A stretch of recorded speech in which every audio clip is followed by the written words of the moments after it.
Lei número 3. Oculte as suas intenções. Parte 2. Disfarce as suas ações entre cortinas de fumaça.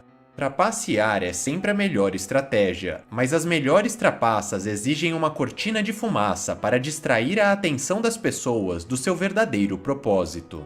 O exterior afável, como a inescrutável cara de pau, é quase sempre a cortina de fumaça perfeita, ao esconder suas intenções por trás do que é confortável e familiar. Se você conduzir a vítima por um caminho conhecido, ela não perceberá que você está, na verdade, a levando para uma armadilha.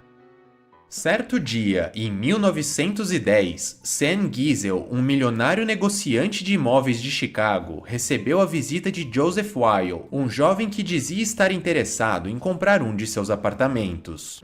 Sam deixou claro que queria $8.000 pelo imóvel, mas Joseph disse que só poderia pagar o valor se Sam aceitasse esperar alguns dias até que ele fechasse um outro negócio e tivesse os $8.000. Sam ficou curioso em saber como aquele jovem arrumaria todo aquele dinheiro tão rápido. A princípio, Joseph não queria falar sobre isso, mas após muita insistência de Sam, ele decidiu contar.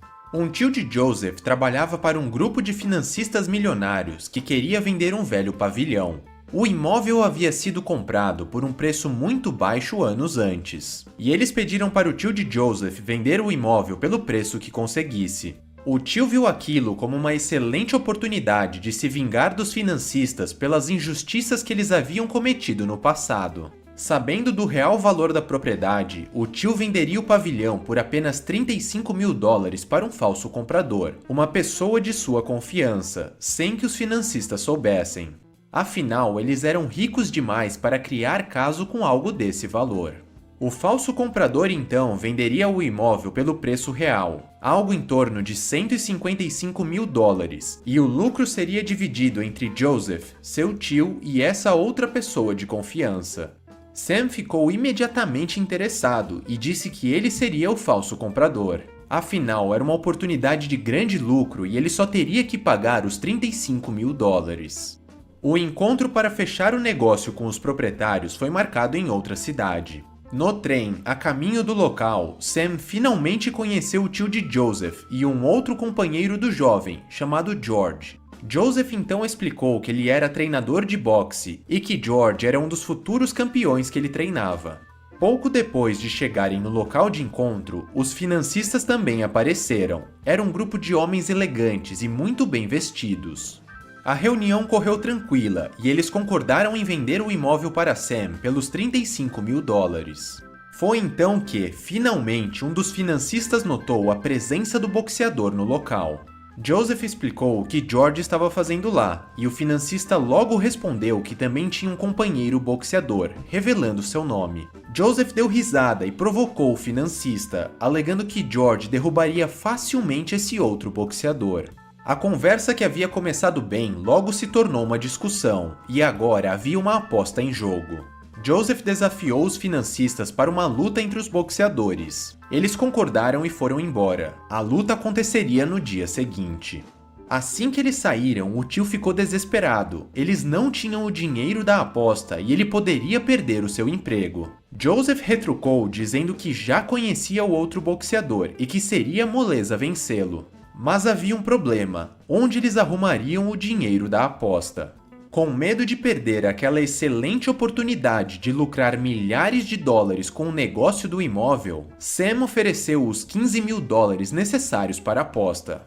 Joseph e seu tio agradeceram e ficaram aliviados, e Sam só conseguia pensar no lucro que teria com a luta e com o imóvel. No dia seguinte, a luta aconteceu em um ginásio. Para a segurança, o montante da aposta foi trancado em um cofre. A luta começou entre George e o outro boxeador, mas os financistas logo ficaram preocupados. O lutador deles estava indo mal, e Sam já podia ver o dinheiro. Foi então que, de repente, o lutador dos financistas deu um golpe violento que fez George apagar e cair no chão, e o sangue começou a jorrar por sua boca. Um dos financistas se levantou para checar o estado de George. Ele estava morto. Todos ficaram desesperados e saíram correndo do local. Ninguém queria correr o risco de ser preso. Sam voltou correndo para Chicago, deixando todo o seu dinheiro para trás, algo que parecia minúsculo perto da possibilidade de ser preso. Ele nunca mais quis ver Joseph ou qualquer um dos outros novamente. Depois que Sam saiu correndo, George se levantou sozinho. Ele não estava morto, o sangue era de mentira. Toda aquela farsa havia sido planejada desde o início por Joseph, que no fim dividiu o dinheiro com os financistas e os boxeadores. Eram todos impostores. Joseph era mais conhecido como Yellow Kid e foi um dos charlatões mais criativos da história.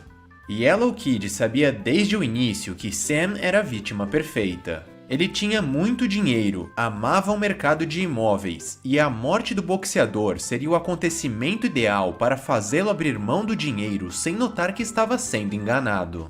Se ele tivesse tentado, por exemplo, fazer Sam se interessar diretamente por apostas em lutas de boxe, sua tentativa de golpe ficaria muito clara e ele não teria sucesso. Ele precisava ocultar as suas intenções e desviar a atenção de Sam para outra coisa, evitando que o negociante notasse que estava sendo enganado. Portanto, ele criou uma cortina de fumaça. Envolvido na oportunidade de ganhar dinheiro com o imóvel, Sam jamais imaginaria que tudo aquilo não se passava de um grande teatro. Se você acha que os grandes trapaceiros são pessoas pitorescas que iludem as pessoas com mentiras escandalosas e histórias incríveis, você está muito enganado. Os maiores impostores são aqueles que criam e usam uma fachada suave e invisível que jamais chamaria sua atenção. Eles sabem que gestos e palavras extravagantes podem levantar suspeita. Portanto, eles utilizam uma cortina de fumaça, na qual envolvem suas vítimas em uma situação familiar, banal e aparentemente inofensiva. Os modelos mais comuns e eficazes da cortina de fumaça são os seguintes: expressão facial. Por trás de um rosto brando, ilegível e cínico, o impostor esconde suas reais intenções e planeja todos os tipos de ações violentas e prejudiciais sem serem percebidas. Gesto nobre. O farsante realiza um ato generoso dissimulado, como uma doação ou um presente, para distrair as pessoas, criar uma identidade virtuosa e ocultar a sua malícia. As pessoas raramente conseguem enxergar a maldade que pode estar por trás dos gestos nobres. Padrão. O vigarista age de maneira repetitiva e seduz a vítima, fazendo-a acreditar que as coisas continuarão sempre da mesma maneira. Porém, após criar um padrão, o vigarista muda totalmente sua atitude e pega a vítima de surpresa.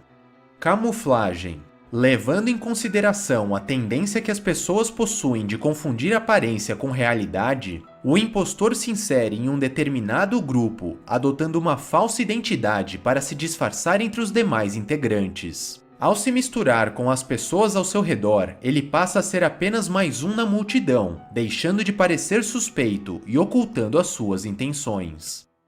Espetáculos. Durante os séculos 17 e 18, os grandes charlatões da Europa usavam os espetáculos para iludir suas plateias. O próprio astro charlatão aparecia nas cidades numa majestosa carruagem, puxada por belos cavalos, enquanto palhaços e diversos outros artistas que o acompanhavam realizavam espetáculos que atraíam e divertiam a população.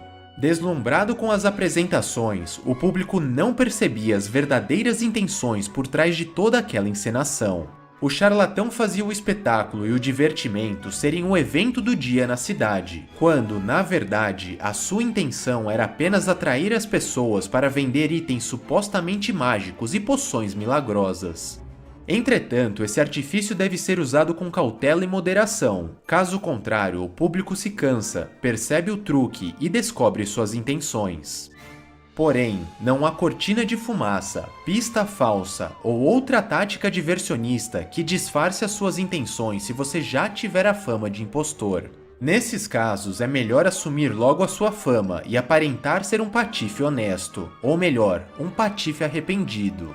As pessoas não irão apenas admirá-lo por sua franqueza, como, o que é ainda mais estranho e maravilhoso, você vai conseguir continuar trapaceando as pessoas. Independente do formato, quando montada corretamente, a cortina de fumaça se torna uma das armas mais poderosas para dissimular suas intenções e conquistar o poder. A vítima, cega das reais intenções, é iludida e atraída para uma teia e, quando menos espera, recebe um golpe fatal.